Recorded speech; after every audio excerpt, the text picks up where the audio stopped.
Repay to Caesar what is Caesar's, and repay to God what is God's. I want to return to this book that I've been reading, that I've broken open a couple of times over the last several months, called Learning How to See by Brian McLaren. He gives, if you remember, 13 different biases with which we, in a sense, are challenged to see clearly, all of them beginning with the letter C. So, a little pun on the word C. Oh, I know, it's too early. I get it. All right, so these two I want to break open are the one that's called, first of all, is competency bias, and the second one is consciousness bias. So competence bias is this. Competence bias says that we are incompetent to see how incompetent we are. We don't know how much we don't know because we don't know. I mean, that's just it. And it's sort of straightforward when you think of it. But we don't know that when we're especially in the middle of an argument. Like, we want to win. And we don't realize how little we really know, but we continue to push and argue from a level of competence when, in fact, we're not competent in that area. Now, equally, we could also underestimate our incompetence. So we could be very competent in a subject, but generally, that's pretty rare. It's the other one that's more common. The second one is consciousness bias. Now, consciousness bias is very similar to this, but it's more of is that we don't realize how much we don't know. And therefore, we're not conscious of how biased or how limited our knowledge is. One is we think we're competent and we're not. This one is we don't even know how little we know. So an example of this one would be like a child learning algebra, like learning, how to add and multiply and subtract, has no clue of algebra, has no clue of geometry, right? So there's a consciousness bias, right? They would never understand that. Now, those who understand geometry and algebra can look back and see how little the child knows, but is aware, it's conscious, right? So it also is sometimes called cognitive maturity bias. So we have to kind of grow up. Now, they kind of go together. And I think the best way to describe these is so why is that so important in today's? Well, because you've got the Herodians in today's gospel are one group. And then you've got another group called the Pharisees. Now, they were not together. They did not like each other. But they came together for a common enemy, and that common enemy was Jesus. And they ask a question, but not because they want to increase their knowledge, not because they want to grow, because they want to entrap Jesus.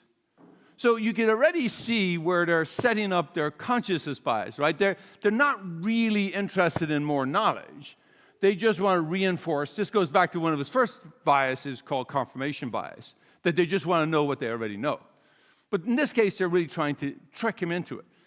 And so here's the interest. So the Herodians sided with Herod against Caesar. So it was a political bias, right? That's a different one. But then you got the Pharisees, the religious bias, because to even have a coin with and to claim that you were divine, Caesar, was in itself heretical. It was basically against the first commandment, you were God. So both groups were trying to trick him. No matter what way he answered, he was going to get trapped. But see, Jesus sees the trap and doesn't answer the question. So he answered it by condemning them in a very subtle way. And you might not notice, but he says, show me the coin. And of course, one of them pulls out the coin and shows it to them. Well, even to have had the coin in their hand was a sin. So already they were condemning themselves that they had one in their pocket or in their purse, meant that they were already abiding by. So he traps them. He doesn't point that out, but we should recognize that. Then he says, well, give to Caesar what's Caesar, and that's the coin.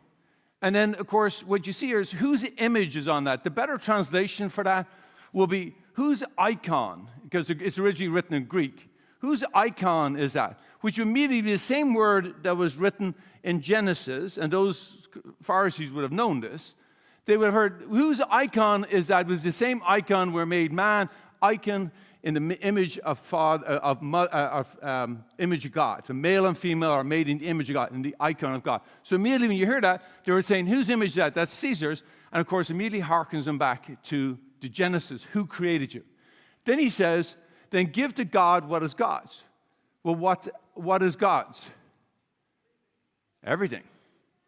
So he turns around and double condemns them and says, everything is God's, so now give it back to God. Now he says, give it back or pay back. Again, the better translation here would be render, which is to owe oneself completely to God. So you owe, it's rendering is you give everything back. So anyway, so what's the purpose? So what are we to do with this? And it's a great phrase, and it's great to understand it, but how are we meant to live it? Well, here's the thing is we have to understand how biased we really are in our life. And we have to understand how little we know and to be humble about what we don't know. And when you have a certain sense of humility before God, then you don't get into the sort of the political or religious arguments because you recognize God is in charge of all of us. And that what we're called to do is, of course, which we'll hear in the next section of this gospel, is to love one another. See, love becomes a unifying theme over and over again. And this is Jesus' constant message from God. To stop the political, stop the religious divisions, and love one another as I have loved you. Now look, the best way to understand this is, many of you know I love to hike. And when you're hiking up a mountain, and you get further up the mountain, you see more and more as you go up the mountain, right? This illustrates both of these two biases. Now, when you're at the middle of the mountain and you see these beautiful views, you think, oh my God, this is a beautiful mountain. This is gorgeous. Now, you could stop there and go back and say, yeah, I saw the mountain. But you really don't see all the mountain until you get to the very top.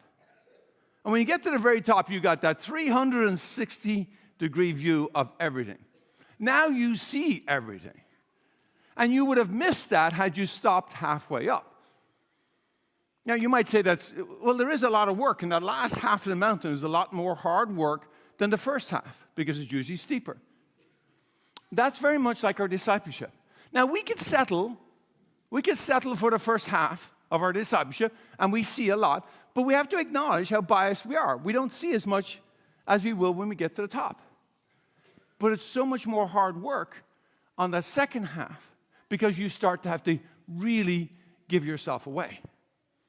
But that's the purpose of discipleship. The first half is only kind of getting us to sort of whetting our appetite to climb the mountain.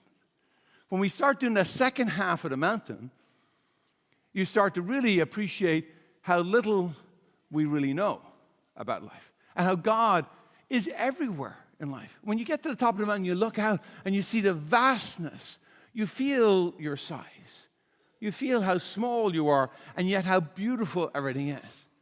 The further we get into our discipleship, the more we love and sacrifice ourselves for others, the more we realize how wonderful life is and how little I play a role in all of it, but how powerful God is in all of it.